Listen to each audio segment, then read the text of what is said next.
I've been up and I've been down and I done seen it all. Was in the gym working my shot, now they pass me the ball. They never answer when I call, now I'm the one they call. I done been up and I've been down and I done seen it all. Crazy when you really gotta get it out the mud. What's up, everybody? Welcome to Rocky Top Sports Talk. This is your boy Coach Rice. Been a long time. You know, got sports, got a coach and school and just life being just crazy and hectic, as we all know it is all the time. Tom's got some twins on the way, so he's been dealing with all that going on. Joey's got church and everything he's dealing with. Big Mike's got a new job he's doing. I've had football season straight into baseball workouts, and now we're full going mid of baseball season. So it's literally a hectic time for trying to get this. And I had set on my mind that I was going to do baseball and do basketball. Guys, that just life tells you real quick that that's not going to happen. But without that, we're going to keep doing football. We're going to talk spring football. Obviously, if the basketball team makes a deep run in March, we'll maybe do something on that as we get deeper into baseball season. Once school gets closer to being out, my baseball season's over. I'm hoping to do more with the baseball, but it's just I got 3 to 4 games a week, and I got a 3-year-old.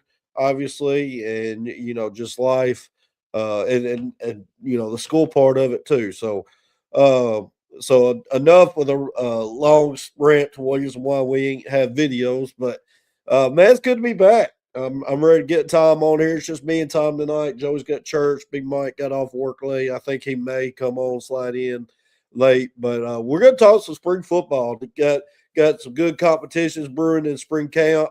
Obviously, the big one being Faison Brandon and GMAC.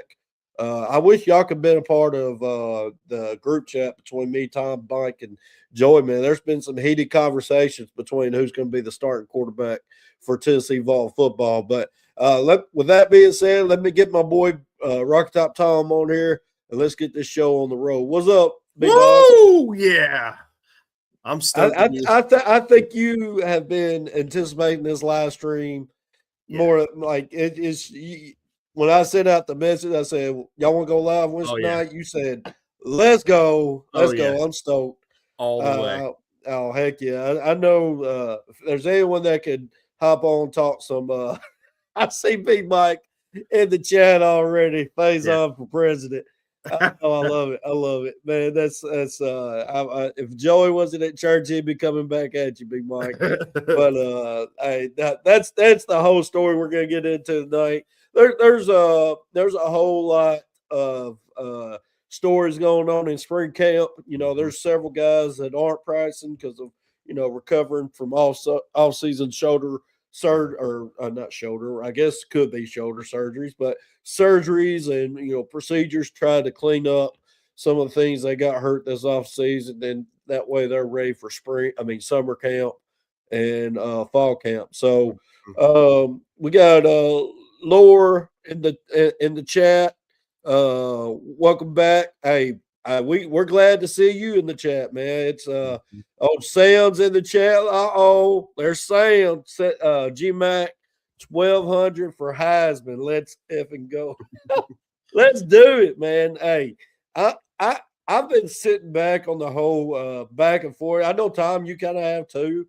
Just letting Joey and Big Mike go at it. I love it.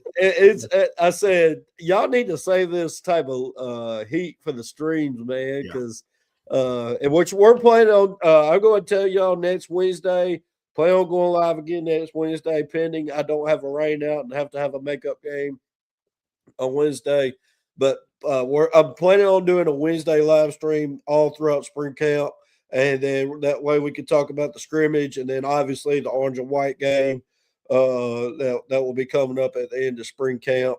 But hey, I'm so hype about where we are Tennessee football wise. I know there was some negative in the off season, but with the additions of the defensive staff, You had some plus guys come in via the class. You had some great additions like Chaz Coleman, Quay Moss, some other big guys in the portal that's really going to help. I think Donovan Haslam, as far as the guard body type, I think he's going to be a guy that's really slept on as a major get this offseason. Someone that can come in and stabilize that guard spot on the offensive line.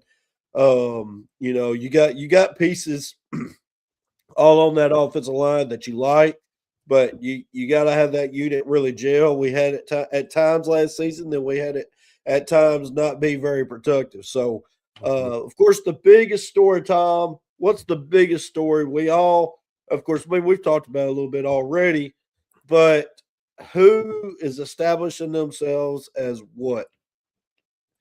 Oh yeah, the starting quarterback. Yeah, the starting quarterback. So what's your quick thoughts on that? It's 2 days into camp. Just some of the things I know all four of us have been chatting, but what's your early thoughts on the QB competition? Really, and it's really a 2-man comp, but you might as well include Ryan Staub in there as well.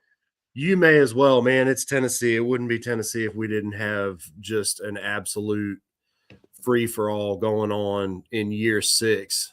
Look, It's year 6. I didn't think we'd be in a position where we were going to have somebody that has only been on campus for maybe a year in GMAC who, if he's 200 pounds, he's 190 pounds soaking wet.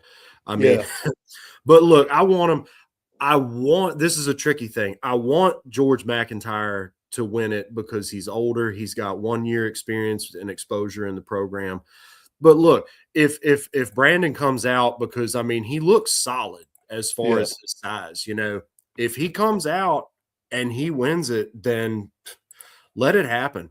I mean, I'm a Faison Brandon nut, man. I just like George because he's from Brentwood. I mean, he's the hometown kid.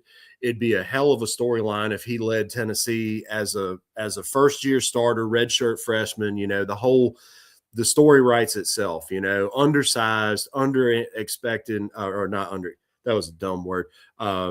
Underestimated is what I'm looking for. I mean, the whole thing, it literally spins itself. And what's really great about this is they're going to compete with each other, and they're going to be hard on each other as far as, hey, dude next to you is a baller. Yeah. No they're both tremendous athletes. George McIntyre is a hell of a basketball player. Yeah. I mean, and Faison Brandon's just natural athlete. So whoever comes out of it, I'm gonna pull for him. But look, you know me. Yeah. Offensive line. Yeah. I want and to me, offensive line is always going to be storyline number 1 until they prove consistently every year for 3 or 4 seasons in a row that they're going to kill it. They're going to be the bulldozers. They're going to do it. And until that point, I don't really particularly have I wouldn't say I don't care as much about quarterback, but I'm putting more emphasis on offensive line as far as you stole one of my talking points, man. Because Haslam coming in as a senior, I mean, he's got playing experience. I think he's been at 2 different colleges now. Yeah, he started out at Austin Peay. Yeah, so I mean, dude is a monster. Yeah. But also, like, you got to look, Sam Pendleton. I might be getting too far ahead here, but Sam Pendleton, I have really high hopes for him. He's in his 4th year overall. He's redshirt junior in college. Oh, so, and Wendell Moy too, and Moy too.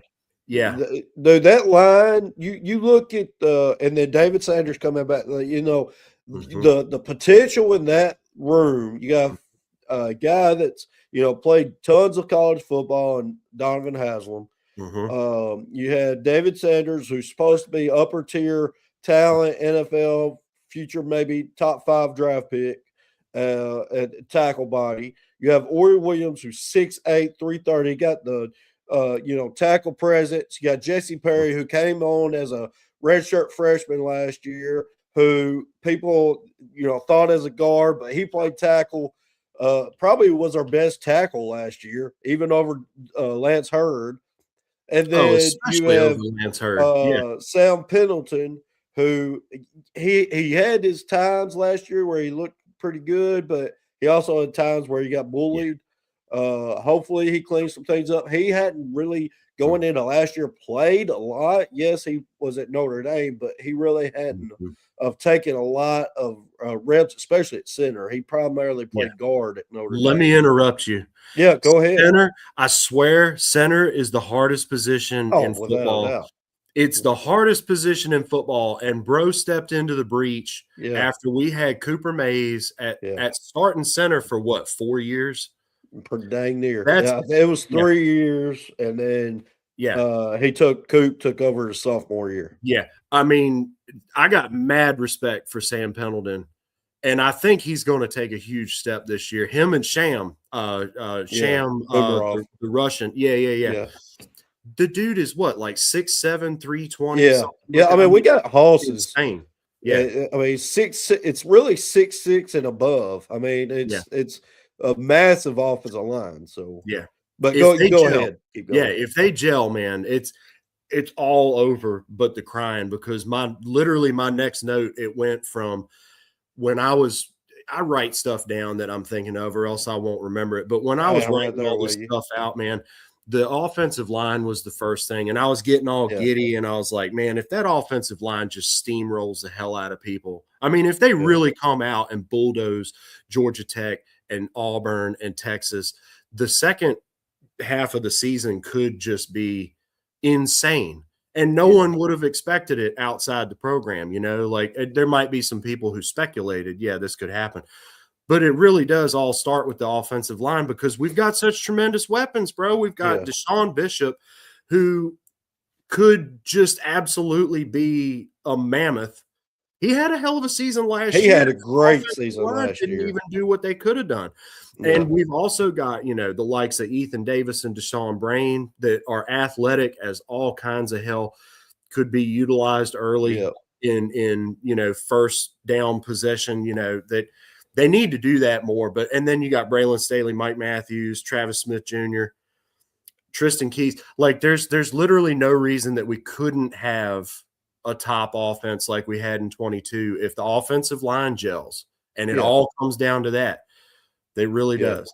Well, and I know we kind of started to show off talking about the offensive line. That's fine. You got several bodies there.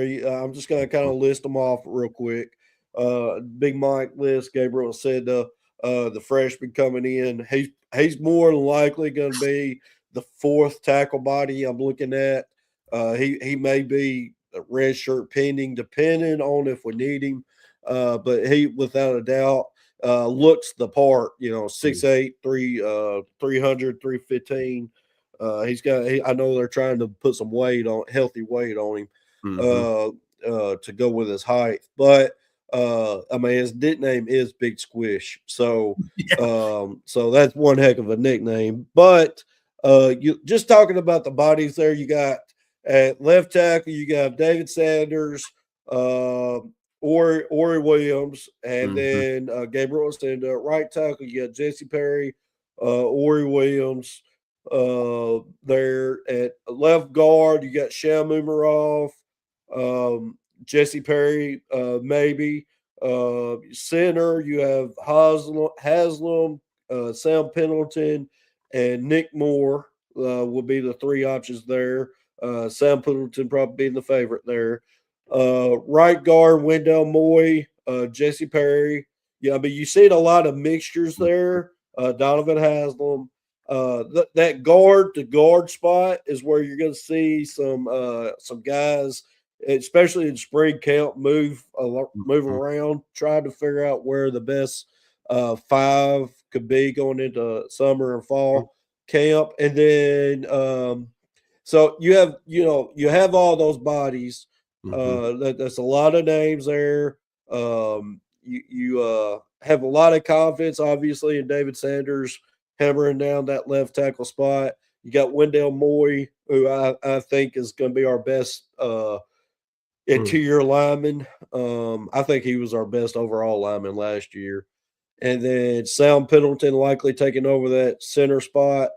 Haslam at right guard, and then either Jesse Perry, who I feel like is probably going to win that right tackle spot, and then Ori Williams be the left tackle or right tackle in replacement. So I think you got some good hope there for potential. They're all horses. It's like me and you talked about. What's the next group that you want to talk about? I know O-line is your baby, but what's the next group on? We'll stick with offense. What's the next group you want to talk about? Now let's go ahead and hammer out the offense, and then we'll get to defense. Bro, the wide receivers. The wide receivers. We had 3 guys over 800 last year. There's no reason that we couldn't have 2 receivers get over 1,000 and another guy gets super close. I mean, with the 4 of them, let me back up a little bit. Look, I love playing older players who deserve the playing time, but there is no reason that Tristan Keys shouldn't be targeted like 6 times a game. No reason. I mean, there's just no reason. It's like he needs to get the football. The dude is – and I know he's coming in and the offense is difficult to learn.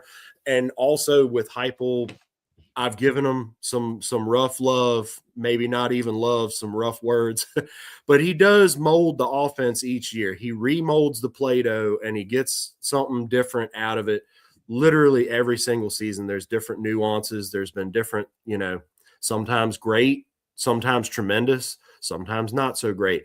And I mean, there's been times where I think it was 2 years ago when Squirrel and Brew might not have been 1,000%. We know Squirrel wasn't 100%. No, Brew was coming back off of that nasty ankle injury, and then Squirrel was dealing with the shoulder all year. There was no reason that we couldn't have had, like in hockey, you got 2 or 3 lines where you send out a whole line of receivers. Like, I want to see that. And as Tennessee fans, one of the biggest talking points about Heupel is that he will have depth somewhere and not use the depth as much as what we would like. Hey, he's the guy on the spot. He's the dude with the whistle, but sometimes you'd like to see 5 or 6 or 7 or 8 guys cycle through.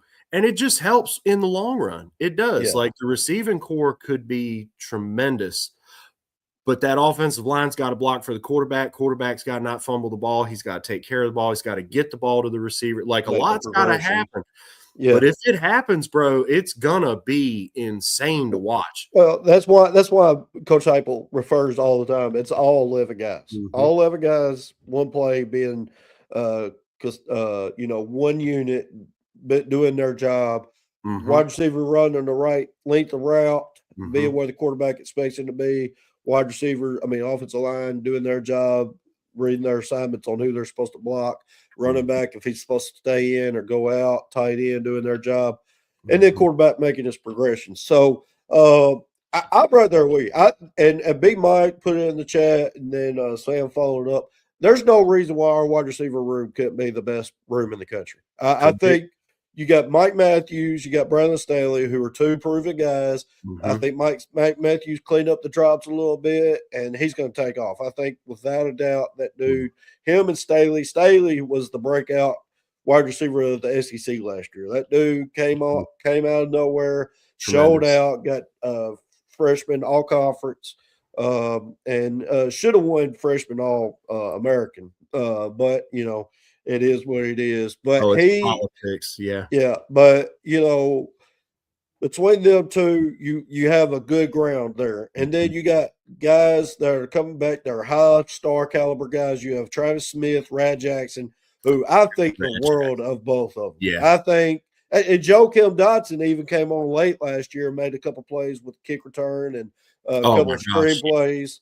And then you got the guys that are coming in, Tristan Keys, Tyreek King, that are burners that you're just super excited about.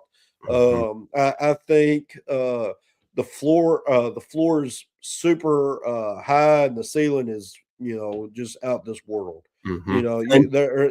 You And just a have. guy that I'm sorry. Go ahead. Yeah. No, go ahead. A guy that I want to show up that look, I was looking at their stats earlier as far as like their sizes and who is in which class in the receiver room, because let's face it, if Mike Matthews as a junior and Braylon Staley both have, let's say, they both get over 1,000 and they get maybe 8 10 touch. touchdowns. Yeah, something a piece. Like if they get to 10 and over 1,000 each, they're gone. They're probably going. They're gone. Yeah. So then I was looking at, okay, well, who else is in there that really hadn't done a whole lot? And one guy that I was looking at on size, and I think he's a red shirt junior, or maybe he's even a red shirt senior, is Nathan Roberts.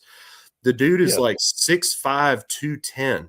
I mean, could be an ultimate possession receiver, like a physical, get it to him on 3rd and short or on a fade route, whatever it is in the corner. I don't know what he does in practice. I didn't see him at all last year, but it was just somebody that I was like, man, this guy. He has the size.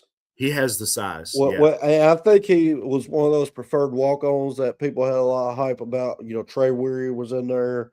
There was a couple others that came on as preferred walk-ons that actually made some flashes in camp. And he has definitely the size. Like you said, 6'4", 6'5". Is one of those guys that you can maybe throw a red zone ball up to. But I'll go ahead and tell you, if I'm throwing the red zone ball to anybody, it's Tristan Keys. That dude is he's a freakish athlete, and Rad Jackson's number 2 on that list, man. Because you talk about just catch radius. Those two guys, Travis Smith Jr. I mean, Mike Matthews is a little smaller. Brother Staley's a little smaller as far as height goes. Now, don't get me wrong, Mike Matthews could jump out this roof. Yeah, and I got a 2-story. There's a 2-story house, but I mean, I just think you combine all that room there. You got if you give the quarterback time to make progressions, and one of our 2 young guys, which we're going to get to, I know it's going to be the broad time period of the show, is the quarterback position, but you got guys that you get on the ball and go make plays. I mean, point blank, I think you can trust any of them. Kelsey Pope has done a great job with that room. So we've knocked out the offensive line. We've knocked out wide receivers. Let's get to running backs. I'll choose this one. I'll let you. You've kind of talked about Deshaun Bishop.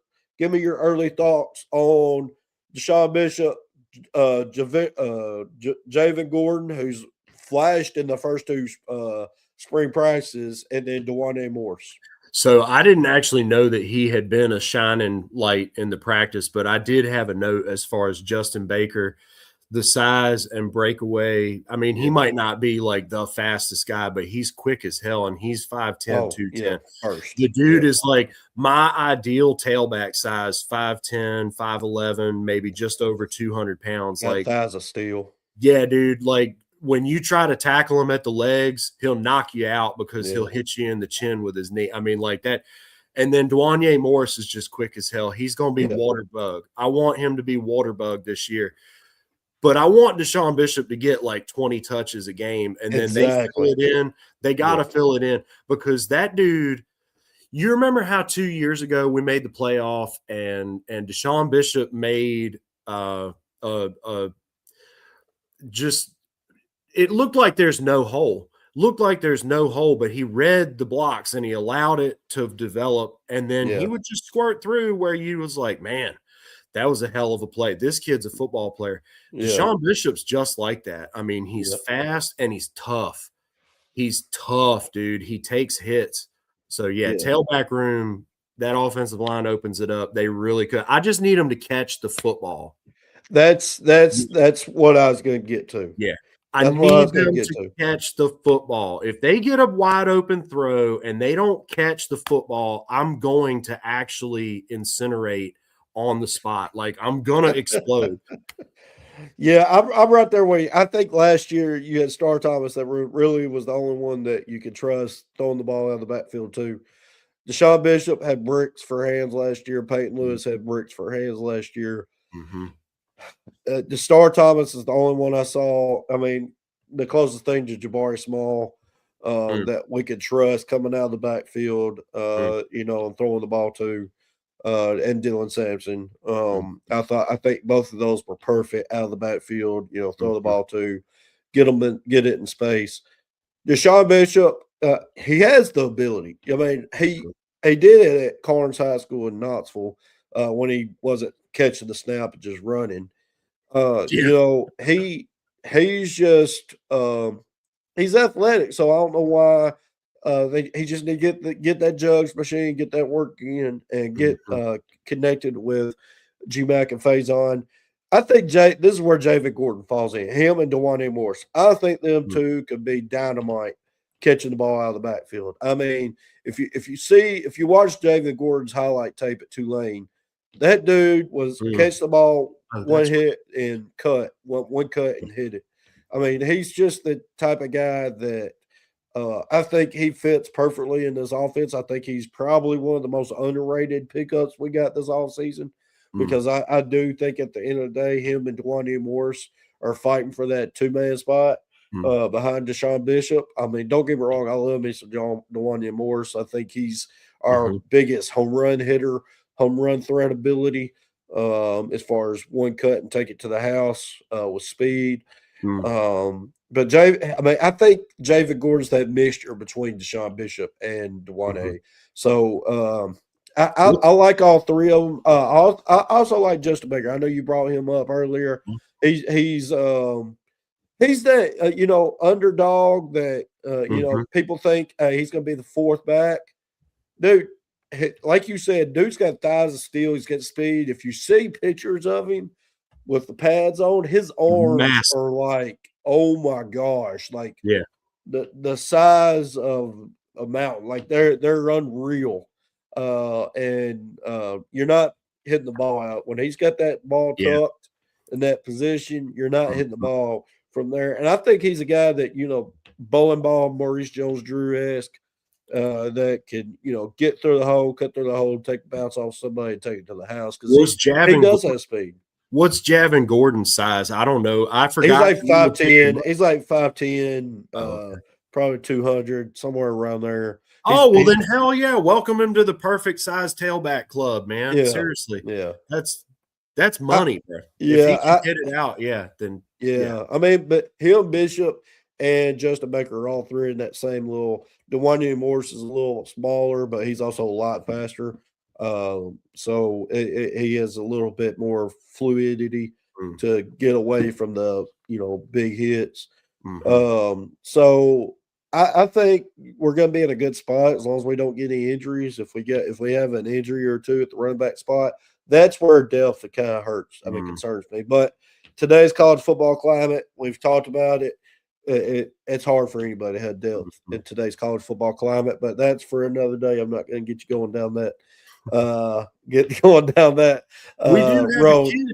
We do have a kid, Hunter somebody that's a senior. He's 200 pounds. He's like 6 foot. Hunter Barnes. Hunter Yeah. Barnes. I hadn't Yeah. seen him get the ball one Well, time last year, but I mean, he's a preferred walk on as well. okay. I think they actually added him to the scholarship thing because he's paid his dues Nice. but yeah, he wears number 20, I think, Mhm. in practice. He looks good. I Hey, mean, put him in there. If somebody goes down, let's see what he got, man. yeah, He's a senior. He ought to be yeah. able to make a cut, make somebody miss, or at least bowl somebody over, man. Yeah, no doubt. Yeah. I think he would definitely be your fifth guy, um, or maybe even fourth guy. I don't Mm, know, but I know with him, he's been in the program every year, paid his dues as a preferred walk on scholarship guy now. Um, so let's get into the tight ends, yes. because we're going to save the quarterback to the very last thing of the show. We'll do defense after tight ends. Obviously, the top two guys are Ethan Davis, Deshaun Mhm, Brame, and then we got Trent Thomas mhm. from South Alabama. Kay, Who could be really good, by the uh, way. Cole Harrison, and I'm forgetting the kid recruit that we got that came over from England. Oh yeah. Luca Wolf. So Luca I Wolf. thought that Luca he was Wolf. related to the other Ethan. You thought Yeah. he was red. So Ethan and Eli. I No, said he's something not. stupid. I was like, "Oh yeah, isn't he the?" I was talking to somebody the other day. I was like, "Isn't he kin to Ethan and whoever the other wolf was?" They're like, "No, man, he's from No, like London or some daggone yeah. place." Yeah, but I do remember that. I mean, as far as his name, that one stands out. I don't know. He's like a freshman or sophomore, but Yeah, no, he's a freshman. He came in from England from that NFL academy this offseason. So, yeah. But hey, talent wise and athletic ability is top tier. You got Ethan Davis, Deshaun Brame, who I think are so dynamic in the open field. You're going to have mismatches with linebackers and safeties with those guys. I think Ethan Davis is y'all. I'm telling you, if the key is he has to stay healthy. But with him being the number one Uno, no doubter, that dude is about to have NFL. Hey, I'm ready year because his ability is through the roof. He's just got to get locked in with one of those quarterbacks, whoever it is. And Deshaun Brame is pretty much a mold just like him. It's super athletic, mismatch in the open field, getting matched up with a linebacker or safety or even a corner. I mean, 6'5", 6'6", fast, can jump. They both got to improve their blocking physicality. And Ethan Davis really came on last year, but he's still, obviously he's going to be the first one to tell you he has to keep getting better. But the one guy that I'm very, very interested in is that Trent Thomas. That dude is a rock. He's like a sixth offensive lineman type.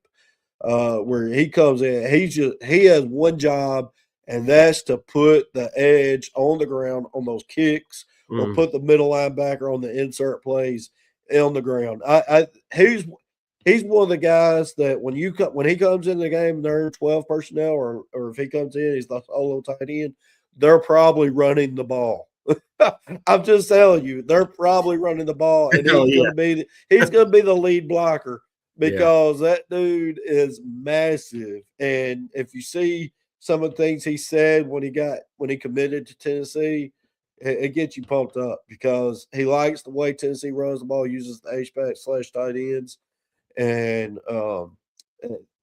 he's going to be someone you look out for in 12 personnel when you got one guy on the edge of the line and one guy in the backfield as H-back, or you got both guys in the backfield. That Trent Thomas, I guarantee he's going to be the first one through the hole getting up on that linebacker. He's your type of guy that you like talking about. So, give me your thoughts about the tight end room. I want that drive that we had against Georgia in the first drive, second drive, third drive of the game. I want that kind of usage out of our tight ends. We had, and also when Ethan Davis was going from right to left in motion, fake the screen, hit that perfect throw. Dude, I think there were two throws last year that just made me want to turn into a gold bar that Joey hit last year. And one of those was to Ethan Davis in the front pylon of the end zone when he was going on motion and they faked that little slip screen or whatever. And he had just been going across the formation. That's the kind of dirty, filthy, nasty stuff I want to see, man. And you know what? Run it 2 or 3 times in the first few games, show a look, and then run a variation off of it later on. Well, it holds the Don't linebackers. stop doing it. Don't stop doing stuff like that. Don't stop being creative, because there were times last year and there were times the year before that we would show just a flash of creativity. And then all of a sudden it's like, well, we ran that play once. We're not running it again for 5 games or whatever, or maybe not even running it again. I want them to get the ball and not just this underneath stuff like that play I was talking about. They need to get downfield too. Like Ethan Davis can boogie. Deshaun Brame can boogie. They are absolutely able to get down the field, out routes, cross the field. Whatever happened to the old 5 and in tight end routes, like just get them the ball. Get them the ball and let them make something happen. And I know last year we had a couple of horrible, horrible drops or just some really bad luck. in positions we shouldn't have been throwing the ball. But I mean, if those hit, then we're having a completely different season last year, all that kind of stuff. We could go back through the whole thing, but Yeah. like the Van Doorslayer in the face, like all Yeah. that kind of Let's stuff. not bring that one up. Yeah, for sure. But no, we need to get them the ball early, because I think running the ball on first down, that's what I would do. Okay. But I get predictable. So go ahead, get the tight end the ball on first down. You know what? You just got a big first down. Go ahead and get the tight end the first ball. Let's just do it. That's literally all I can say. But as far as what you were saying on running plays, though, hell, put all three of them on the field at one time and see what a defense. I know how you are. I know Yeah. how you are. You all Yeah. about some 31 personnel. Yeah, or 32 or 23. Yeah. 23 is where it's at. Yeah. I got you. But yeah, hey, there's definitely some hype expected in this tight end room with athleticism, Mhm. N3 Ultra, they're near ultra. I can't remember how to pronounce it every time, but he said Ethan Davis is very talented. Obviously, we've talked about how electric he is in the open field. Both him and Deshaun Brame, if they want to take that next step to get to where they want to be, they got to get more physical in the box. Mhm. I think that's why they went out and got that Trent Mhm. Thomas dude from South Alabama Mhm. to be that guy as far as in the box goes. Because you don't have Miles Kitzman here. Yes, Miles Kitzman was kind of handicapped last year with the catches because he had some drops that he Mhm. didn't make a year before, but he still worked his tail off and tried to get to the Mhm. best spot when it came to blocking the run game. So that is, I think, the main reason why they brought in Trent Thomas plus a depth piece. But I think he's really there to bring in for those short yardage packages, and just if we want to get some 12 personnel and run the ball down the throat of these defenses, if they keep giving us this 3-2-6 look or three Oh, three look, I yeah. think there's that's the reason why you see Josh Heupel stay in this 12 personnel when they teams give us that look. So Mhm. let's get to the defense. Like I said, we're going to talk about the offense late. Let's talk about this defensive line. I know this is your next spot that you like to talk about, that linebackers. Um, Defensive line, I guess a lot of guys that show hope. Got some young guys coming up. Mhm. Uh, got some guys coming back that have been established. Excuse me, like David Hobbs, Mhm. like Tyree Weathersby. You have I'm forgetting his name. He's very Marion Die. very on die. Gotta have a huge Yeah, year. huge year. I'm forgetting the nose tackle. I'm Nathan Robinson. Yeah, Yeah. Nathan Robinson. And then you Yeah. brought in some guys like the guy from Penn State. Uh, God, Bill, the names are just leaving me. You got Um, Chaz Coleman off the edge. Who's the D tackle? His name's literally left me. Um, come I on, was, Sam, I if you're in the chat. Yeah, come on, Uh, Sam, save us. but No, I was thinking Tyree Weathersby, Marion Die, Nate Robinson, Yeah, Isaiah. Xavier Gilliam. I can always count on Sam to give us the There name. we Xavier go. That Gilliam away, from Sam. Penn State. Those are the guys that you expect big things from this year. That interior, you're going to still have that 4-2-5 multiple look that Tim Banks kind of showed, but this is a little more explosive, more aggressive, bigger body esque Mm, because Jim Nose does like bigger bodies in the box, mm, but fast big bodies, mm, not just fast. He likes fast big bodies. mhm, So David Hodge is a prime example of that. I think Chaz Coleman is going to be electric off the edge. You got you already mentioned Marion Dye. He's going to have a big year. Tyree Weathersby. mm, You're going to have Norman from the transfer from Tulane. He's going to be massive. He's a big guy. And then is it Josh Norman? Is that who that is? Is that his name? Golly, Bill, but these names are just killing me tonight. It's probably because I have a cold and they're just not coming off the top of my head because I normally like automatic, I didn't even know about that kid. But yeah, no, he is 6. He's ever been 6'5", 240.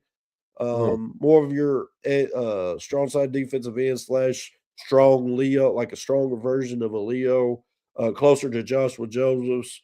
I mean, not Joshua Joseph, James Pierce-esque as far as height goes. Yeah.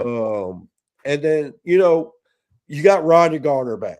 That's the big one there. You got Rodney Garner that molds it all together. You have a couple new defensive coaches on the staff with Andrew Jackson, Anthony Poindexter, William Eames returned. Obviously, you got Jim Knowles. And then the last guy, Derek Jones, that just got hired from Virginia Tech once the Hunter guy left for the NFL. So, the defensive line, give me your take. What do you expect from the defensive line this year? Obviously, I think last year was a weakness for us after what we had in 2024. Hey, bud, my dog's getting up here. If the defensive line turns into a tremendous strength for us because of the depth that we've got, then that's great. If it turns into, well, we've got a lot of depth, but nobody's really stepping up and becoming the guy. Like, I have a hard time believing that a Rodney Garner defensive line would go 2 years in a row without having the kind of a guy, that dude that's going to take control over it. But, so in that spirit, I would hope. I really Ethan Utley. Ethan Utley's the other guy. Ethan Utley. Yeah, how did I forget about Ethan Utley? And he's a little bit undersized too. I mean, they're all a little bit undersized, the ones that we had before the transfers. But I really, truly want Nathan Robinson, Devin Hobbs, and Dye. I just said his name a little while. Marion Dye. I really want those three guys to just own the field, man. Own the field. Just like the offensive line's got to be the bulldozer, that defensive line's got to crush people's will to go on. Yeah. You stop them, you stuff them, and then you sub in, you go 3 or 4 series and you've got 6 guys that see the field pretty fresh. You keep owning the field, get them off the field early. But the whole key to it is my favorite position group on the whole team's the linebackers to transfer us into that. I mean, if they can hold down the gaps, because they're not just straight up powering through the backfield. Let's be real here. They're a little undersized. They're agile as hell because they're a little undersized. But if they can hold down the gaps, depending on what other teams are running on their offensive line blocking schemes, then our linebackers could clean up, man. Yeah, no doubt. But those 3 guys, man, Marion Dye, Nate Robinson, and Hobbs. I want them to just absolutely destroy people. I want them to eat their will to go on and just make them quit. Yeah, I'm right there with you. I think Xavier Gilliam, the 4-2-5 defense, which it's more of a 4-2-3, 4-2, that he plays big. He plays out like that. That fifth guy is like a safety / linebacker-esque. It's not your true star. Where Tennessee's played more of a corner type the last few years. Now, it may mold into a corner this year because of just how our roster is. Now, let Jim Knowles and Anthony Poindexter get their guys. Now, what I'm looking at Quay Moss or TJ Metcalf be that star, bigger body-esque. I've even seen talk of Jaden Perlotti with his speed get molded into that star / safety guy that, use that speed / bigger, I've seen talk about that. Now, don't kill the messenger. That's just where I've seen on posts and stuff. do I agree with that? I would rather see him at linebacker because he's just a dominant force that wants to he's hit people. hell of a dude. And that David Hobbs is the guy that I'm circling. I'm like, dude, you're the guy. You have to have the big year. You got the body type. You're massive. You're 6'5". Every bit of 295, 305, and just wreck the defensive line, dude. Just wreck it. Between him, you got Xavier Gilliam, probably the other D tackle. You got Chaz Coleman and it's Jordan Norman. I looked it up. It's Jordan Norman at the Leo. You have Marion Dye, Tyree Weathersby at the strong side defensive end. And then you have tons of freshmen like JJ Fitch. I just saw his name. We got like 8 Hezekiah Harris, Carter Gooden, Kendrick Golston. There's all types of guys that I'm sitting here think Dale Rivers is a massive dude, 6'5", 290 something. I saw him play in some the Georgia State Championship games. That dude is a massive hoss that can play that detail. Ethan Utley and is another guy another guy that we haven't even mentioned, and I'm surprised Sam hasn't mentioned in chat. Elijah Campbell. The guy. I mean, not Elijah. Isaiah Campbell. Yeah. No, I dropped his name a little while ago. I didn't hype him up, but he's a former 5-star. He's a guy that we need to come on and take that next step under Jim Knowles and Ronnie Gardner. Yeah. For this, he's 21 years old now. He's got to do something. Yeah. That interior of that defensive line has to be better this year. I mean, point blank, it has to be better because it's like you said earlier. This linebacker room may be the best linebacker room Tennessee's had since Kevin Burnett, Kevin Simon, and that group of guys. Gerard May, like that group of guys where it was just every year you're putting out top tier NFL linebackers. This is the type of linebacker room that, and I know you're going to dive all into it because I know that you're, besides the offensive line, that's your mashed potatoes. Arian Carter, Amari Campbell, transfer from Penn State, Jeremiah Thielander, who gets a lot of hate, but that dude bleeds every bit of orange, and I'm all for it. I don't care if he's a little slow. He will run his head through an orange wall for Tennessee football. I hope so. And so Jay Perlotti, Julian Harmon, all of these linebackers, Jordan Burns, these linebackers. My boy Edwin Spillman. Yeah. I don't know why I didn't even think you got so many guys in that room. It's just unreal. Because the 2 deep is majority they'd start on any SEC team. Between Amari Campbell, Arian Carter, and Jay Perlotti, Edwin Spillman, Jeremiah Thielander, that's 5 guys right there, Tom. You're talking about. It's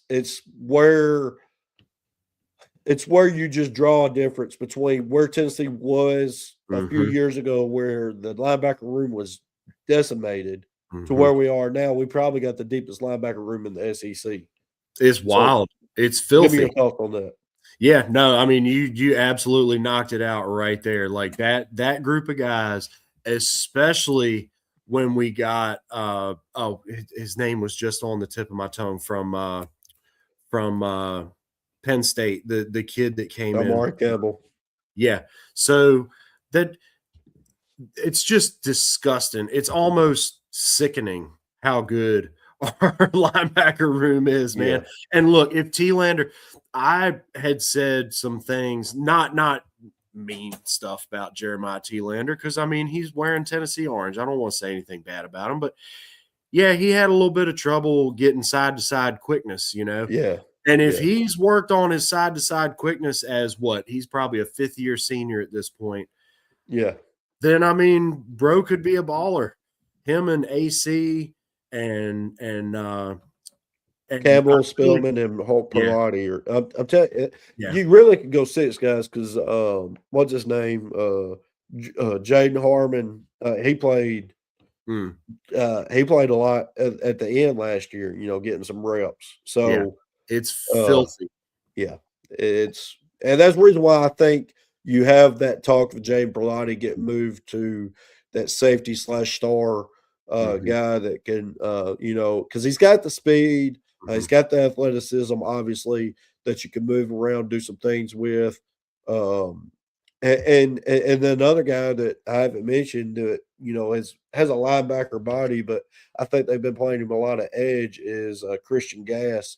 He's been playing in that Leo / linebacker position, going back and forth. That's another guy I meant to mention when we were talking about the defensive line. Someone that that needs to take a step up.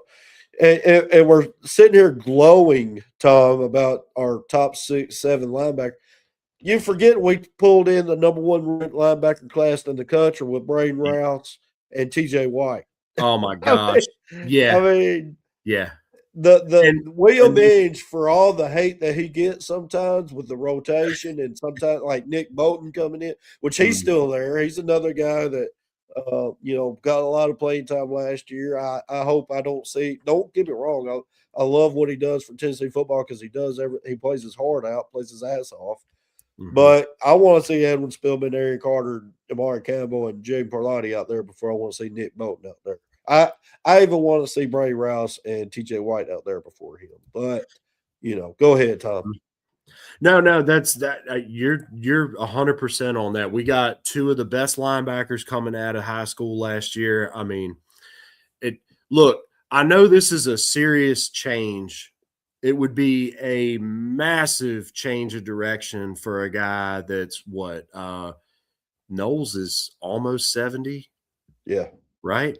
This would be something. I know this may sound a little bit odd, and I'm not a defensive guru, but with a linebacker room and several classes deep like this, maybe possibly might think about giving a couple of 3, 4 looks just to see how it feels, just for a minute, just to go out there and be like, hey, we've got dudes at linebacker that, like you said, you got probably 2 entire 3 sets that could go play anywhere in the SEC.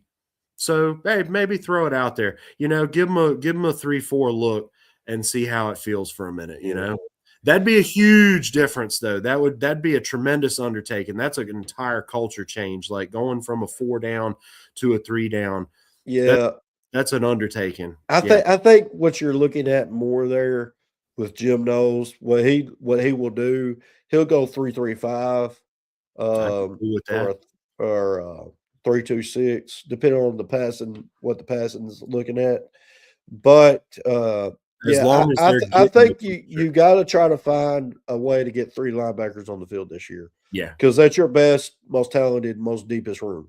And I don't think there's any question. I don't think you put anybody besides wide receiver room, maybe. You put anybody on the chat or anybody in Vol Nation, they're going to say linebackers, and then wide receivers is a close number 2. And then outside of that, the depth wise is, it's not near as close as those 2 rooms. So I think, and 3 Ultra kind of said it there, and that's the reason why you don't see a 3-3-5. The reason why you do a 3-3-5 is because you get that other defensive back or that big safety on the field where you're blitzing from all different angles. When you have that 3-4, you have to have that Jordan Davis, the old Georgia deep, big massive D-tack, Alabama, Terrence Cody Mountain. I hate bringing his name up, but you have to have that massive dude in the middle. So if I see him move anywhere to get more linebackers on the field, I think it's more of a 3-3-5 version, and even to get more speed on the field, and that probably is passing situations, or given what Jim knows, he says he likes being multiple. So I think he's going to play those 4 defensive end. He likes a true defensive end. Likes both sides to kind of set the edge. And then he likes big speed in the middle of the defensive line. Not like Tim Banks where it's more smaller, twitchier speed. He likes big speed, guys that can move side to side, but are also tough to move out of the middle. So that's the reason why I think David Hobbs is a prime candidate for what Jim Knowles likes to do. And then Nathan Robinson, size wise, is there. We're talking to Chad about Xavier Gillian. He is every bit of 295, 300. Twitchier guy that I think someone that is going to be massive to pair with David Hobbs to start. But I think there's so many things that Jim knows is going to have to do, and then his defensive staff to get this defense back to where we want it, where we're even close to where we had in 24. What do you think? Just talking about the front seven, what do you think has to be better there outside of tackling? Tackling is obviously number one, because we were beyond awful at that last year. Yeah. What else do you think we have to be better at? Football IQ. And toughness. Yeah. Football IQ and toughness. Look, you can be undersized. Bro, I was undersized and I played because I was smarter as far as I had to work at it. Like the undersized, not as quick. Look, my boy, he's always going to be my boy from this era of Tennessee football. Will Brooks had a football mind, and he might have been a little bit slower where you'd want him to be a little quicker. He might have been a little bit slower where you want him to be a little bit faster. And I know some people think those are the same thing, but they're not as clever as they think they are. You have to have the football IQ. You got to know down and distance, which I'm sorry, but Tim Banks, even as a DC, didn't understand down and distance, bro. I mean, he didn't. Like, didn't understand it at all. So, unfortunately, some of the players probably are going to be picking up on some of that a little bit more than you'd like. So, you got to have the football IQ. You got to be tough. Because if you don't have either of those, you've lost already. But those are my two. Now, I would say that, like, when we were playing against Alabama, they lined up and just ran. I mean, they would run some ISO and just absolutely destroy us right now. Last year, they felt like it almost maybe, I don't know if I'm wrong here, but it seemed like they didn't understand that they could run the football, even though they were running the football decently well against us. I mean, if they wanted to, they could have lined up just like Georgia did in that game. And I hate this. I hate to bring it up, but Georgia literally ran 11 plays out of 13. They ran 12 out of 14. They ran, 13 out of 14 plays, I think was the longest. It was right at us, yeah. It was filthy, man. Like, we've got to be tough enough and deep enough. I don't think last year we were big enough to be tough enough, but also deep enough at that position up front. But, I mean, if you think about the defensive line that we've got coming back, they're a little older. Yeah, they're not quite as huge as I'd like them to be. But you were just talking about this, like, if you got AC and you got Amari Campbell as your first two in a six front, right? Yeah. And then you've got possibly T. Lander, it'll be Spillman and Perlotti probably. And then you got Perlotti, and I do want to see Braden Rouse and not JT TJ White. I do want to see them two get out. Like, when we get up by 4 or 5, scores, not 4 or 5 tutties, but 4 or 5 scores on some of these teams that, we all beat the brakes off. I want those fellas out there, period, man. I want Edwin Spillman out there, period. I want TJ White out there and Braden Rouse, like, getting the reps in, because it isn't going to do anything but help. Yeah. It's not going to do anything but help. But, yeah, we got to be tougher up front, man. Yeah. All right, so I'm right there with you. And Sam, we're going to talk about the defensive backs real quick, and I'm going to get you on, and whoever else wants to come on. I did put the chat stream link in the chat if anybody wants to come on to talk about the quarterbacks and then your overall thoughts about spring camp. And so let us talk about the DBs real quick, and then we'll talk the quarterback position. All right, so DBs wise, you got coming back, you have Ty Redmond and Idris Farouk are the guys that and Sidney Walton and Timothy Merritt, Trey Petit are guys that you have been on the roster that are here. Ty Redmond being the main guy that came on late last year. Played early first couple games, played great. Georgia game got exposed, kind of lost his confidence. Later on the year, that boy started locking people up again. So, someone that I'm looking forward to seeing in year number 2 under Jim knows what he, turns out to be. Farouk played a lot at safety last year, a guy that's got to fight for a spot because we had some transfers come in, and Trey Metcalf and Jawan Lane. Lee, I can't remember his first name, but it's Lee. K and Lee.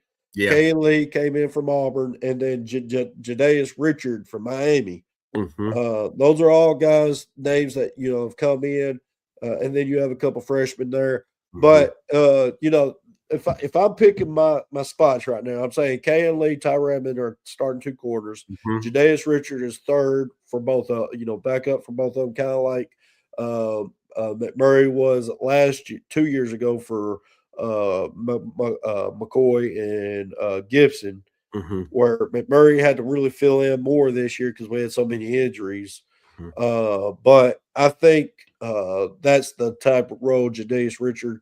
He's got a lot of experience. He may come in, and take over for K and Lee or Ty Redmond, depending. I mean, he's a 6-year senior, so I think he's a guy that's going to be instrumental for our cornerback room.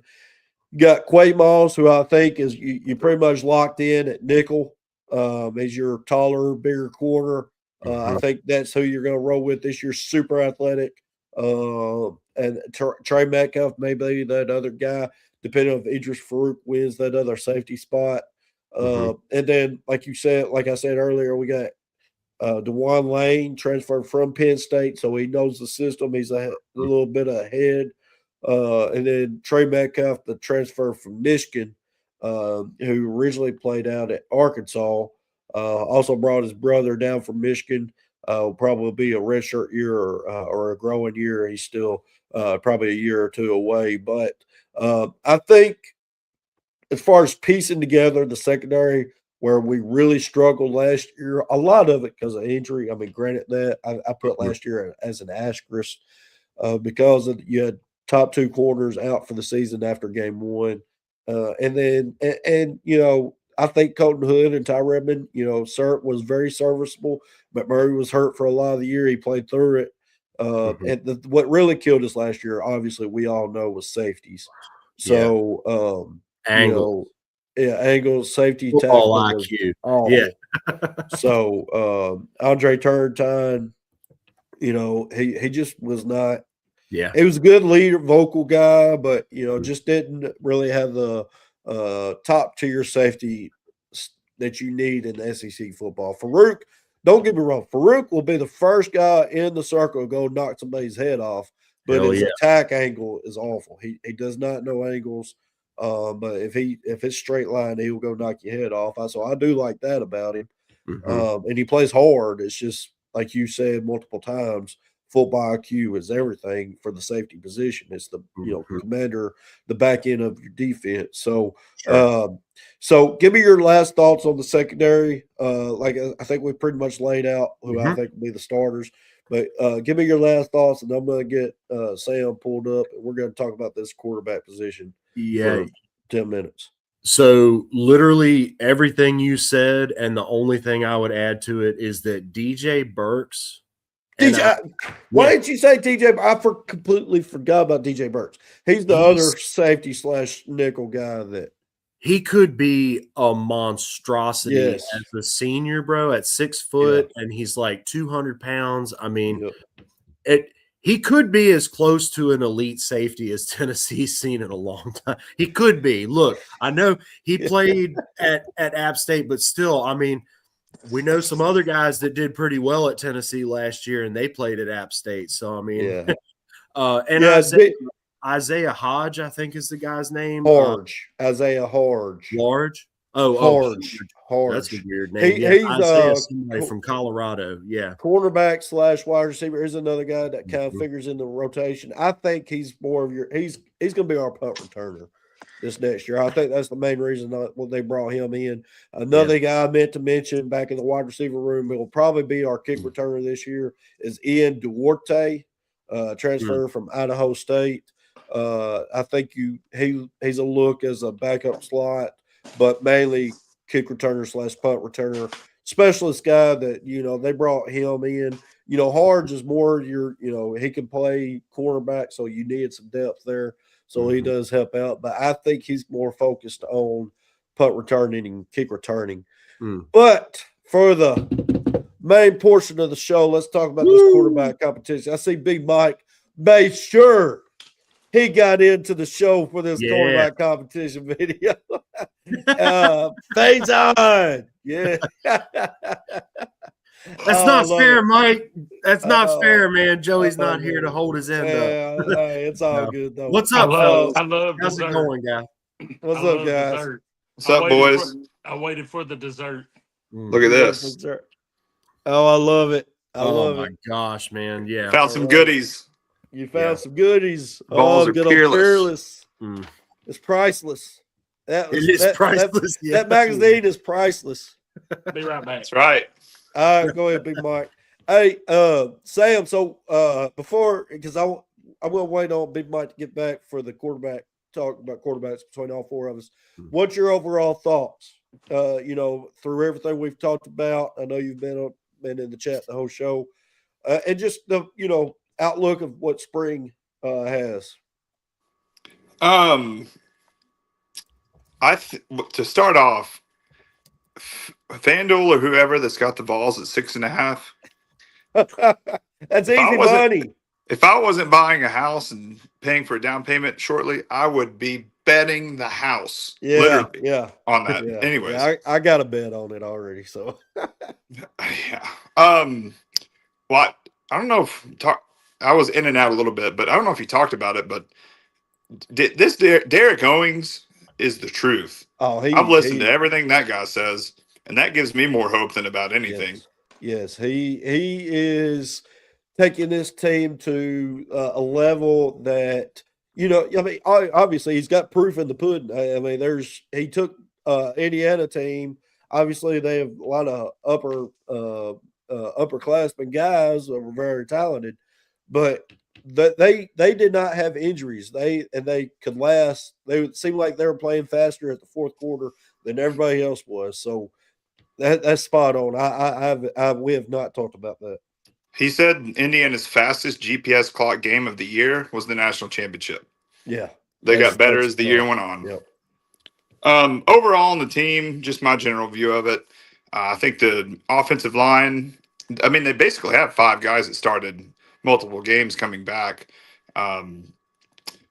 2 proven receivers coming back. The 3 guys past them that are going to play a lot are all studs. The tight ends. I love Kitzelman, but I'm glad he's gone. Don't want to see any more drops. And then we'll get into the quarterbacks, obviously. I'm not worried really either of them. But as far as the defense goes, something Knowles talked about in his interviews is that he has never gone to a new place and had players come with him that have played in the system. Yeah. Or one coach. Yeah. He said everywhere he's been, he's not had one coach come with him.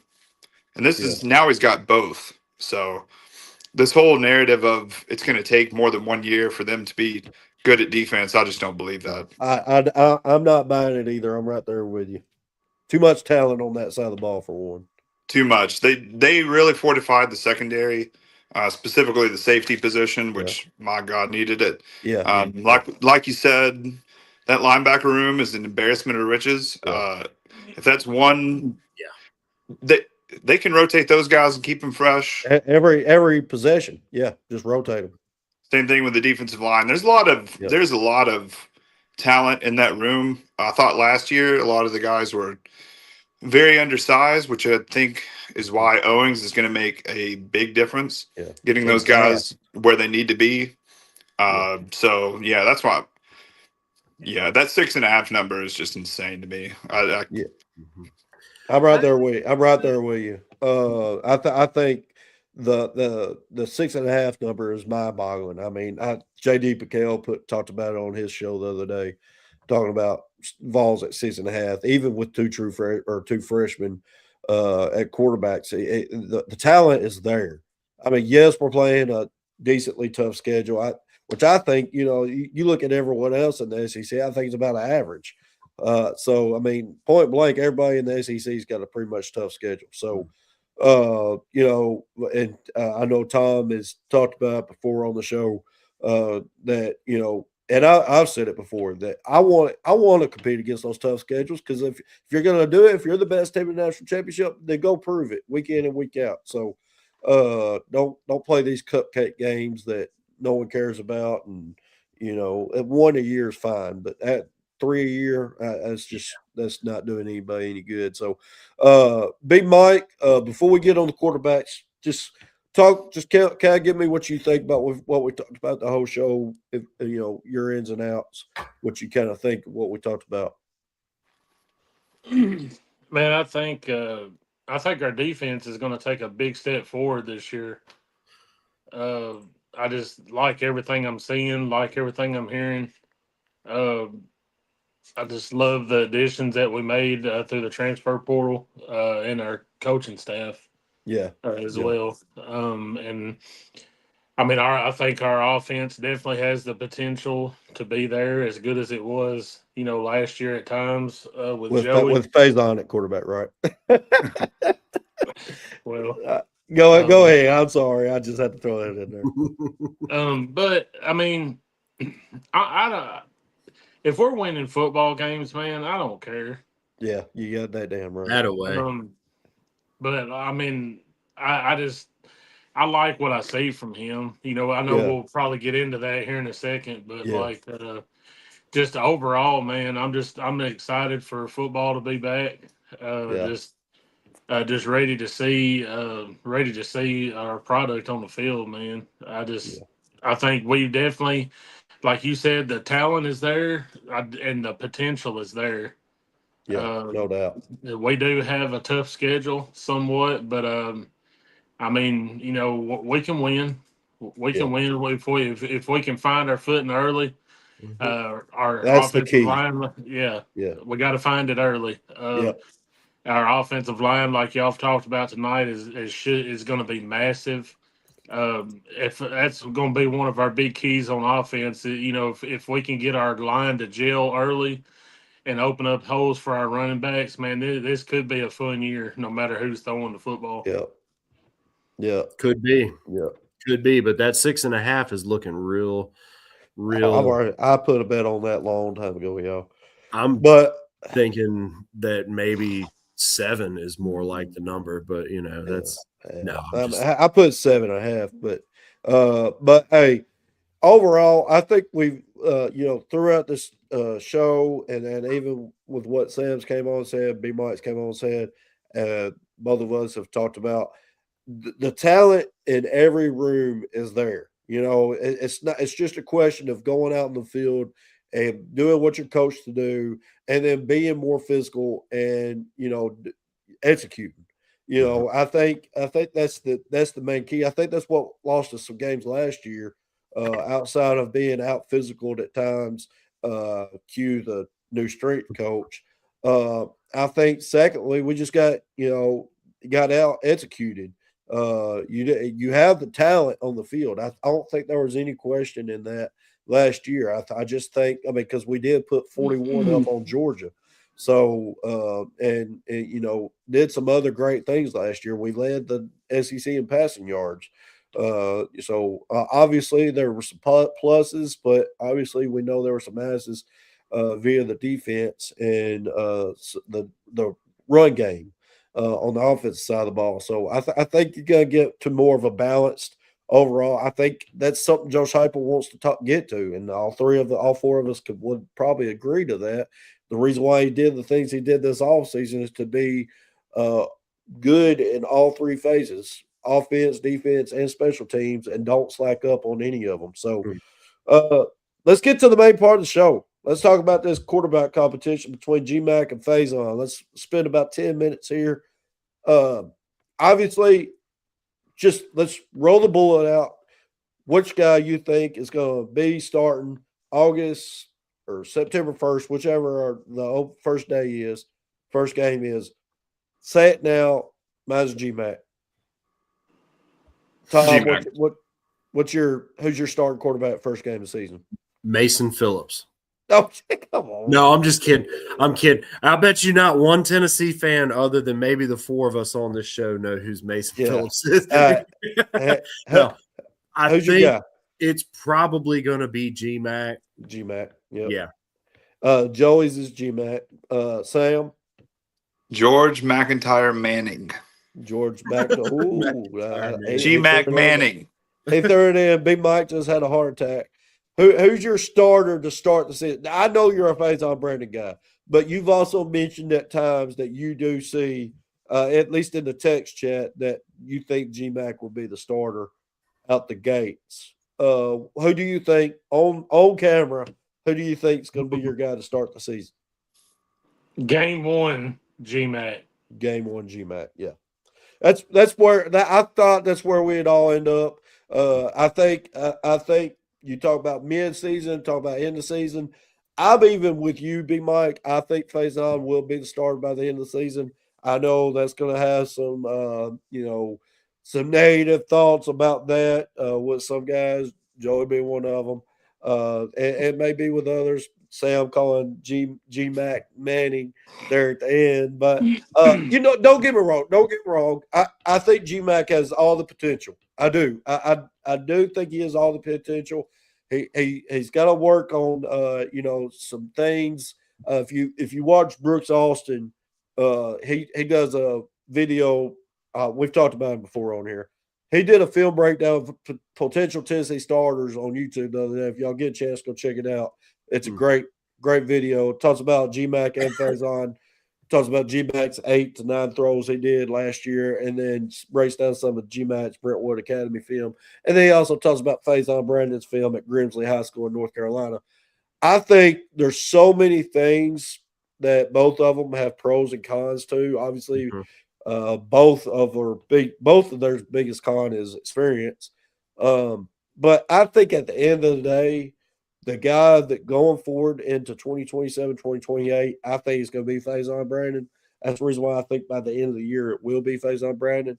But if GMAC takes us and wins, it gets us to 9 wins, say, or gets us to an SEC championship game, I would not doubt it. That's why I'm saying that's the whole point of my statement here. I'm saying GMAC could very well go in and do a great job. I think he could. I'm just thinking from right now, for my way too early preseason preview, I think Faison does start by the middle to end of the season, which may not be a good thing for Tennessee as far as record-wise. I don't care who goes next. Tom, what's your thoughts on the quarterback competition? I wanted Jake Merklinger to hang in there for another season. Seriously, man. Look, I had so much respect for Merkman because, one, it's a great nickname, Merkman, But the other thing is, I mean, the kid wanted to come in and compete. He knew Nico was going to be the starter until the end of at least last year. We all knew. You can't see that I'm doing the rabbit ears here because this stupid green screen thing. But look, I want whoever is the best to rise up and be the starter. And I think we're probably all in agreement on that one. Without doubt. I think all of us are. But I think you probably could be right as far as his he's just got a better body build, man. Like Faison Brandon it seems like he's one hell of an athlete that's just got a better build for an SEC quarterback at this time. Now, granted, they're a year different in age, I think, or maybe a year and a half different. You do a lot of growing in that year and a half. And I said that to say this, he's already there. Like I know McIntyre, hell of a competitor, great athlete, athletic, but if he really does have a eating problem as far as like he's got those allergies and all that stuff to that extent, well, bro, go suit up and do what you can. And if you win the job, that's great. But we also know that Josh Heupel kind of has a tendency maybe to put an older quarterback out there just because he's older. Okay. Well, maybe he doesn't win it straight up. Maybe they're tied, right? As far as coaches have a meeting, they say, hey, who's the starter? I'm throwing it up to my assistant coaches. Like, let's say Heupel does something stupid like that. And he's like, what do y'all think? I'm going to go based off of the majority of what y'all say because they're tied. Yeah. And they're like, oh, well, he's got a year more in the system. He's a year older, whatever it is. Well, you know what? Let it happen. Well, I think that's why I think all four of us also just said GMAC starter game one. Yeah. Without a doubt. I don't think, even though I think, there's a chance we might have said Faison, but I think that given statement that if they're close, GMAC does have a year in the system. He probably is a little bit ahead as far as the football IQ wise. Now, body, all four of us already know it. Like Faison's got the body for SEC quarterback play right now. He just looks like it. Now, is he there IQ wise? Probably not, because he hasn't been in the system. So I think that's why we've all said GMAC is game one right now. Now, let orange and white game come out and Faison just looks way ahead of GMAC or fall count. It continues that thing. There's no reason why Josh Heupel has any excuse to say Faison can't go be game one starter. But, that's the reason why we should trust Josh Heupel and not all four of us. So, the last thing I want to say on that is this is ironic that I despise these tune-up games against these Division II-esque opponents, but thank the good Lord that we start out with Furman because we're going to get to see both of them for a long time. I mean, really, I'd be fine. I was sitting there watching in 2003, maybe it was 2004, when Ainge and Schaefer were competing for that, and I think Schaefer came out and started. Yeah, Schaefer won it. And you know what? Got hurt. My stepdad and I were like, "Hey, kid looks good, right?" And then Ainge came in, and we're like, "Hey, kid looks good, right?" So if they both, what if they both look good though? I mean, what if they both? This is me being too positive for my natural disposition here, but what if they both look good? You got that right. Well, hey, someone clip that.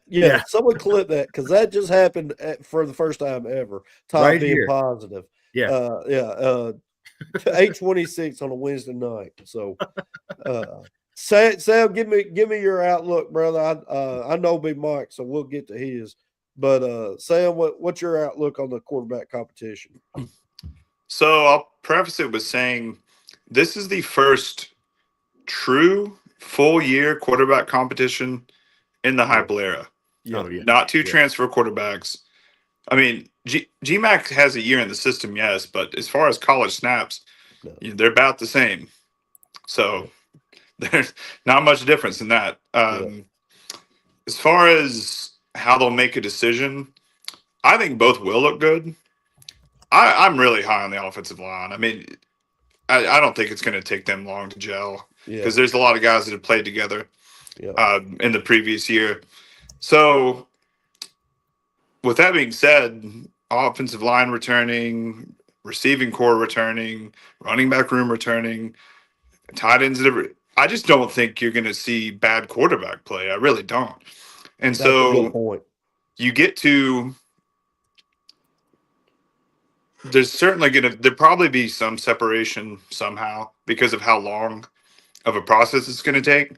But if they get to a point where they're basically tied, let's say, in terms of processing, how they're running the offense, throwing ability, like it's really close, then I think you roll with Faison at that point.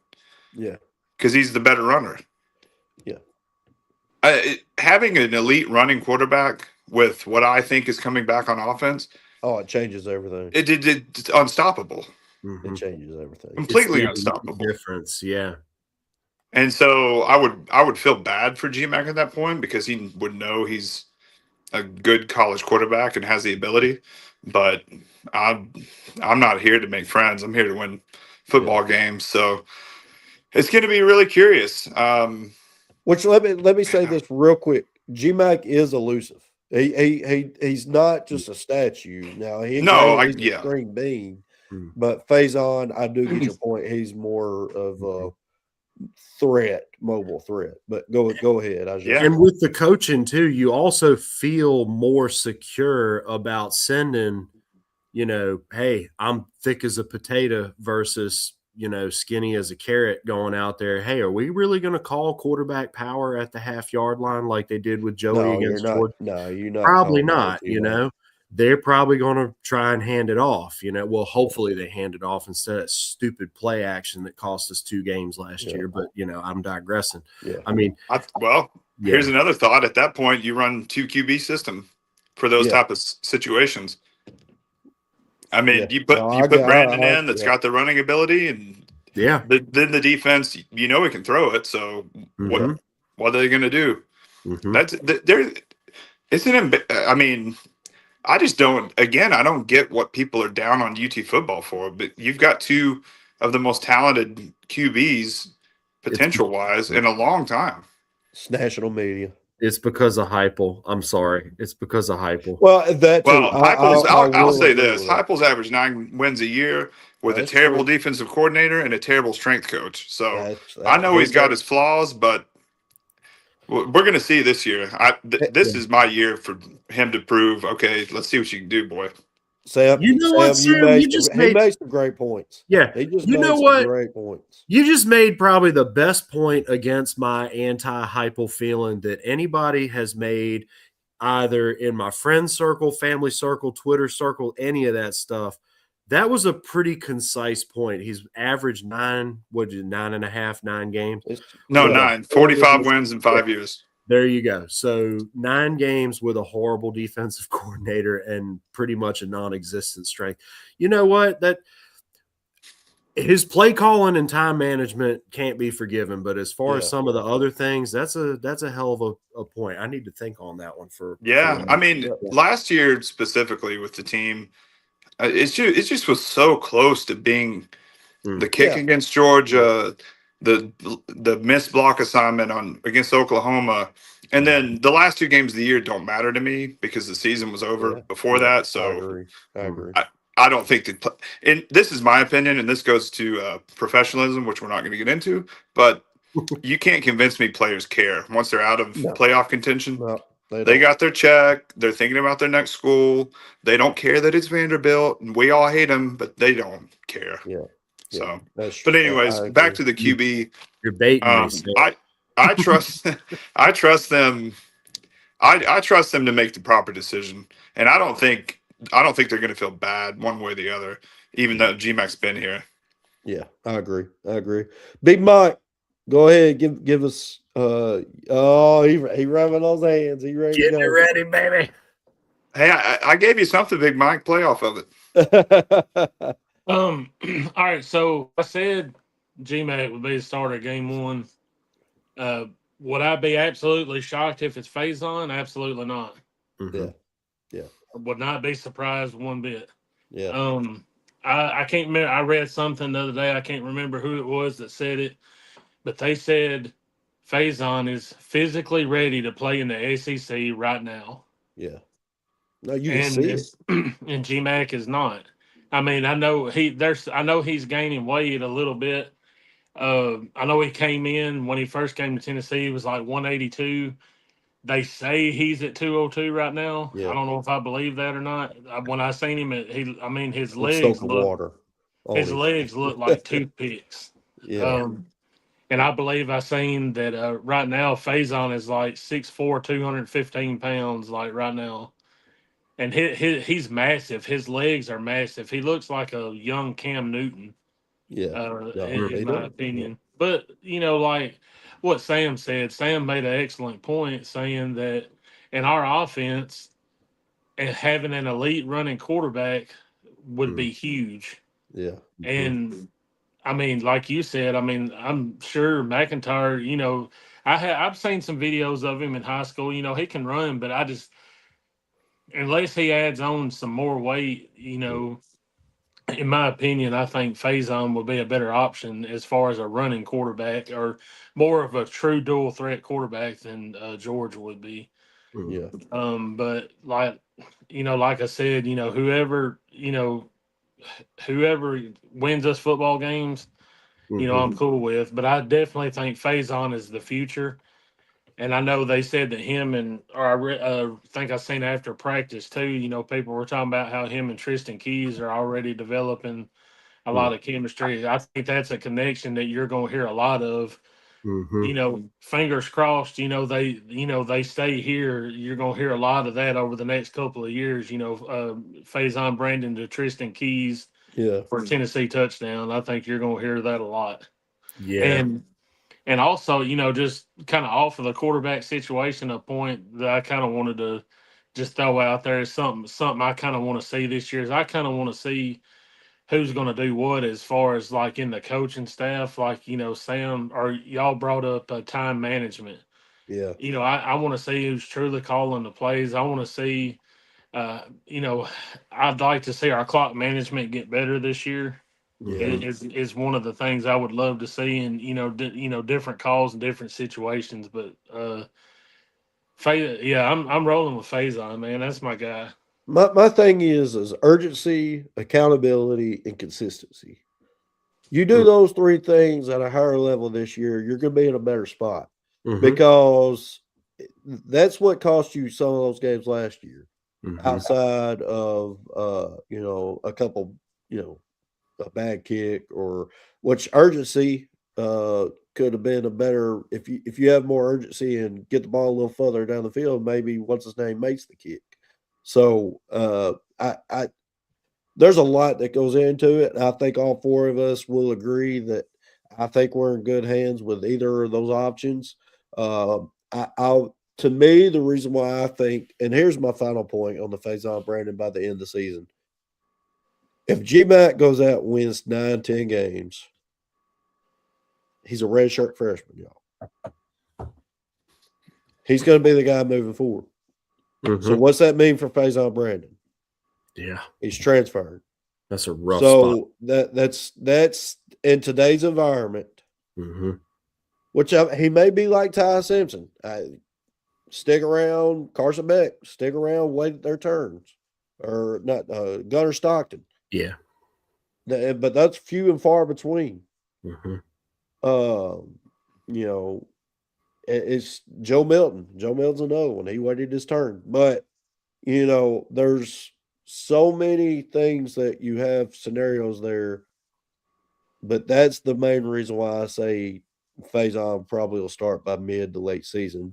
Just because, I think we've lost. If we lose a couple games early, I think that's going to be Josh Heupel's cue. Hey, maybe we make a change. But if not, and say GMAC goes 4-1, beats somebody he ain't supposed to, but like say beats Texas. What's our schedule? I can't. I know it's Furman, Georgia Tech, Texas. We got Furman first, Georgia Tech, and Atlanta, and then we have Texas at home. We got Auburn at home. When after that, I think it's at Arkansas after a bye week. Is that what it is? Or no, we don't. I'm pulling it up right now. I'm pulling it up. All right, so you got Furman at Georgia Tech. No, then you got Kennesaw State. So that's 3-0. That should be 3-0. GMAC and Faison both should be getting, besides maybe the Georgia Tech game, both should be getting lots of reps. Then you got 2 games at home, Texas and Auburn. Those will be the 2 games. That's where you'll see, hey, is GMAC coming in there? Does he play good against Texas? Does he win against Texas? If he wins against Texas, it's GMAC's game throughout the rest of the year. I think you just don't make a change there. If he starts the season 4-0, beats Texas at home, unless he just craps the bed the rest of the year, then I just don't see you making a change if you start the season 4-0 and you beat Texas at home. Well, you could even start 5-1. Yeah. And a close loss to Texas. And then how do you get rid of him? Yeah, exactly. I agree. Unless injury, but unless injury, obviously. But yeah, you start 5-1, you lose a close one to Texas, beat Auburn, beat Arkansas. Yeah. Then you got home against Alabama, win at South Carolina, at home against Kentucky, at Texas A&M, home against LSU, and then at Vanderbilt. Here, I just LSU, Texas A&M, at South Carolina. I just put it in the file share. I just put it in the file share though. I finally found the right view to where I could clip the thing the right way. There we go. Yeah. Look, and I think what y'all were talking about it didn't change my mind, but it changed how I feel about a certain aspect of the context here. I think it would be a little bit of a dangerous thing, not just for Josh Heupel, but for UT over the next, it could be 10 years worth of a ripple effect if some horrible sequence of events happens here. And I'm prefacing it to say this. You just made a great point a few minutes ago, Coach Rice. What then happens with Faison Brandon leaving if George McIntyre does great, right? Well, George McIntyre does great, and he turns into a tremendous quarterback. Yeah, that's true. But what happens if he does well enough to win the position, does well enough, maybe they go out and go 8-4. Maybe they go out and go 7-5, but it was time management on Josh Heupel again, and it was play calling on Josh Heupel again that loses us all these games again. And people are like, well, you know what? GMAC played pretty damn well. And then Faison transfers out anyway. So I want whoever's better to win the position. Yeah. But you wonder sometimes maybe it would be better if the youngest buck in the woods gets the dose right off the spot, because it's just a better situation. Like what Mike's saying, he's just SEC ready as far as physicality. Mentality, we don't know. But yeah, it gets to that point where I got you.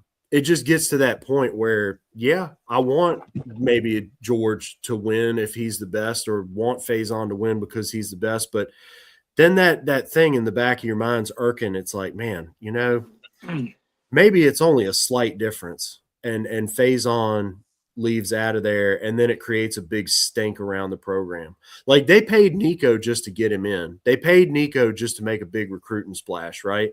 What kind of negative impact is that going to have on recruiting if you have a guy that is, I mean, no disrespect, George, but if he's like a toothpick size versus somebody who is, like Mike said, a young Cam Newton looking guy, he's got balls of steel and can just go out there and truck people, that what do y'all think? I don't think it's worth worrying about. Really? Yeah. No, I don't. I think GMAC could ball out this year. You could. I just don't trust that these players aren't going to do whatever they want, regardless. Yeah. I mean, I don't know that GMAC could, or let's say Faison played. He went 8-4 and showed flashes, and then we want him back, but some idiot at Texas Tech here's $20 million. It just, I don't know. It's not. Duke thought Darian Mensah was going to be their quarterback this year and did everything right by him, and Miami went and bought him straight out from under him. So yeah, I just think you play the player you got and roll with it. It's such a different era. It's just hard to predict. I mean, ideally, like the most ideal thing that could happen is GMAC balls out this year. Faison knows GMAC's going to be the quarterback next year. So Faison redshirts this year. GMAC's definitely going to the draft after 27, So then Faison's got 2 years in the system, and then he gets his 2 years. That's the ideal thing. But as far as predicting, hoping that would happen and that I mean, 2 years ago, college football structure was not even close to what it is right now. It's just so hard it's just such a, man, you could go so many different ways. Yeah. That's the old school way right there. That's like, hey, look, you're going to come in and you're going to redshirt. You could be Mr. Universe, but we got a, redshirt junior that he's put his time in, like that's the old school kind of, and hell, in this case, he's a redshirt freshman, but, yeah. And you would have, in that same theoretical mindset, Faison is having his 2 reps with the same people that are going to be his 1 reps when he gets the starter, and he's had 2 years of repping with them, but it's just not, unfortunately, not how it is, and it's maddening as a fan base because I don't know. A month ago, we were thinking if Joey gets another year, then how's that? Who's going to leave? Is GMAC fed up and walks off? And so, yeah. But here's my thing as far as McIntyre having a year in the system. I really don't think that matters, and I say that because as far as time learning the offense, I say that because you look at Aguilar when he come in last year, how fast he picked up the offense, and he led the ACC in passing yards last. Oh, I'm not saying it's invalid, but I'm just saying I don't think it matters as much as everybody says it does. Him having a year in the system, really high football IQ, and he can learn the offense, really fast, like Joey did, and and ball out, and and it's not unheard of for a freshman quarterback to have success in the ACC. Y'all remember Bryce Young? Yeah. I mean, it's not unheard of, and he's not as physically gifted as Faison Brandon is as far as size and stuff like that. But I mean, that's just kind of my take on that is I just don't think that him having a year in the system matters as much as everybody says. Just because, fair, with Joey coming in and learning it as fast as he did, I think Faison could do the same, and it could be, I think it's just truly a toss-up. Yeah, Joey also had 1,200 college pass attempts. That's what I was just going to say. That would be the difference. That's where I would say the difference is Joey's been there, done that, and he's seen college football, whereas Faison is coming in as a true freshman. But hey, I was in there, I was listening, but I had to step out for a second. But I think all the points that y'all were making is exactly where we are going to be as Tennessee fans, all the way up until we see the first person stride out. The first game of the season. Although I do think Josh Heupel will announce who will be starter by the end of fall camp before the big game, or the first game, which, I think Faison Brandon, and this goes to Mike's point, I think Faison could very well, and I think that's the reason why Josh Heupel's going to take his time, get with his coaches, and then before this all comes to fruition, when it comes to the first game of the season, really decide which of the two gives us the best chance, not just this year, but going forward. And that's the reason why I think there's a real fair shot for Faison Brandon to win this competition, even though I like GMAC to win the starting job out the gate. Something else too. I think I'm sorry, Coach. No. Go ahead. Something else I think too is the coaches have to think about is the ripple effect. Like if you lose a Faison, are you going to lose Tristan Keys? Are you going to lose some other key? Are you going to lose some other key players? So I mean, I think that's in the back of the coach's mind. In my opinion. No, I agree. And Tristan Keys with Faison, that would probably be a pretty big domino effect. I do agree with you there. And it's like Sam said, it's just in today's college football environment, these guys are just going to do what they want to do. So, and they're going to listen to their agents and listen to their people around them, listen to, old high school coaches, listen to these third party people and say, hey, come here. We'll pay you 2 times more than what you're getting there. And, make college football. Exactly. You're baiting me, Sam. You're baiting me. Make all types of false promises that they can't keep. I'm gonna throw out a prediction just for fun. Go ahead, shoot it. I think Faison Brandon will be the starter before the Bama game. Before the Bama game, all right. Or by the Bama game. By the Bama game, all right. I would like to see him start a game before the Bama game, but I agree with you. I can very, very much see that. I'll say this: I would die to see Heupel have a QB for 3 years. Oh, yeah. Imagine Hendon Hooker for a third year. It's like it's unreal stats. If he was a quarterback's coach, look, I get you. Sam, you're like a pro at baiting a hook for me, man. Look, you're right. If he was the quarterback's coach and somebody else was the time manager and the play caller, hell yeah. Sign me up for that. Like, give Heupel whoever he wants at quarterback and let him just coach him up. But I just have this nagging suspicion in the back of my mind. Defensive coordinator, strength coach, Tom. Defensive coordinator, strength coach. 9 wins. But as far as his play calling, and his time management, bro, it makes me so pissed. Like last year, 2 years ago and last year, I almost broke our TV because it sets wrong with me, man. Like when you have 2 timeouts, not that you needed both of them, but you're within a minute of the win against Georgia and you're at the 30, the 38, and you could have just run it and centered it, taken a timeout, run it when you're centered, and just gotten 3 yards. You can get 3 yards. If you can't get 3 yards to get just a little bit better position, like that kind of stuff. Georgia didn't have any timeouts. They were a lame duck. They were just laying there. They could have been a fish in a barrel for all I care. And we just blew it. We absolutely blew it. 4th and inches against Alabama. You're coming back. You're like, hey, Bama, guess what? We're about to win this game in the second half because we're going to be down by only 2 at halftime when we should have been down 35-0 in the first half. Whatever, 28-0. And you throw a stupid play action pass instead of – we'd gone for it on 4th down twice on that one drive already and 3 times in the first half. On 4th and 2, we got it one time by running the ball, and then twice on 4th and 1 in that one drive.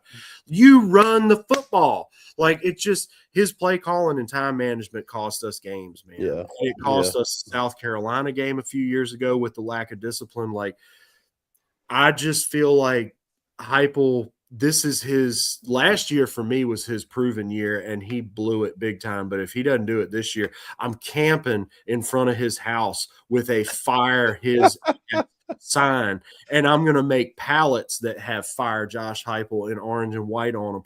It's just that's where I'm at, man. But that's just me. I'm a small portion of the UT fan base. Yeah. Small but very vocal portion here. There you go.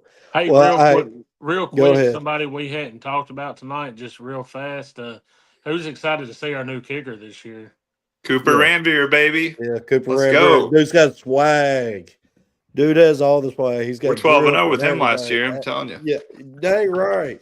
Because if we don't lose that Georgia game, I don't think Tom wouldn't be talking about no play calling. Yeah, I would. Thing would have been straight. We won football games. We won at Oklahoma 2 years ago, and I was still griping about it because it was one of the worst wins. Dude, I'm telling you, it was one of the worst wins I've ever seen as a Tennessee fan. We absolutely had so many opportunities to keep running the football. Brent Venables comes out in a 3-2 front, and we're throwing the ball downfield instead of checking and saying, hey, guess what? Brent Venables is baiting us. Let's take the bait and run it for 4 yards a carry. Yeah. Run it in their bunghole for 4.5 yards a carry until they put 7 or 8 guys in the box. But we didn't do it. Like, I'm just I'm aggravated. Exactly. Sam, you did your job, brother. Hey, well, one of the things with Happel having a QB for more than 1 year, I heard a thing recently that he asked Hendon Hooker in the Alabama game, you got 13 seconds. You want to go win this or take it to overtime? Mm. He asked him what he wanted to do, and Hooker said, no, let's go win it.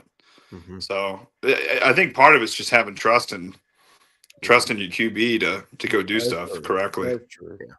But I think with Joey last year, and I know Tom said run the ball. You're at the 30-yard line. You got to get further. I thought he stopped being too. I thought he started being too passive and not aggressive enough, trying to push the ball down the field and get the ball to the 10, 15-yard line where it's a chip shot. Now, if Mr. Unclutch himself still misses it, that's on him. But I think that's something where with time management, that's where I think Josh Heupel, I wish he would have went into the thing to the analytics and said, hey, it is time for me to hire a time management guy because you got too much on your plate.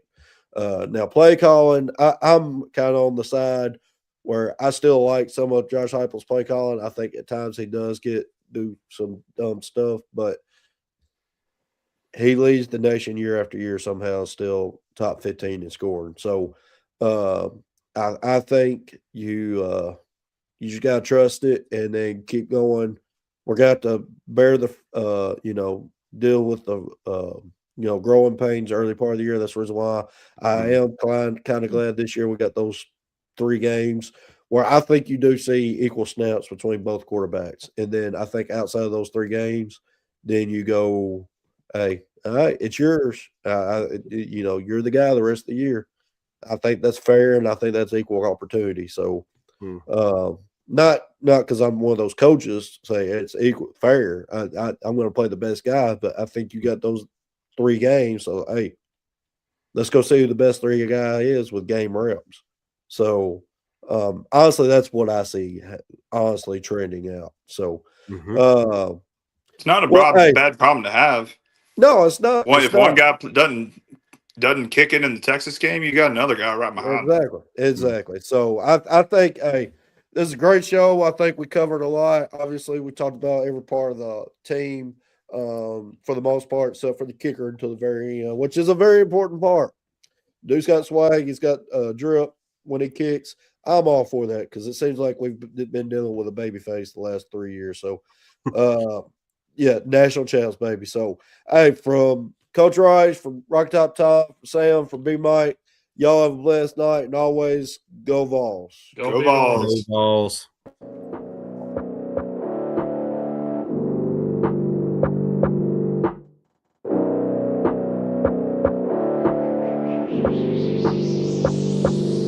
I've been up and I've been down and I done seen it all. Was in the gym working my shot, now they pass me the ball. They never answer when I call, now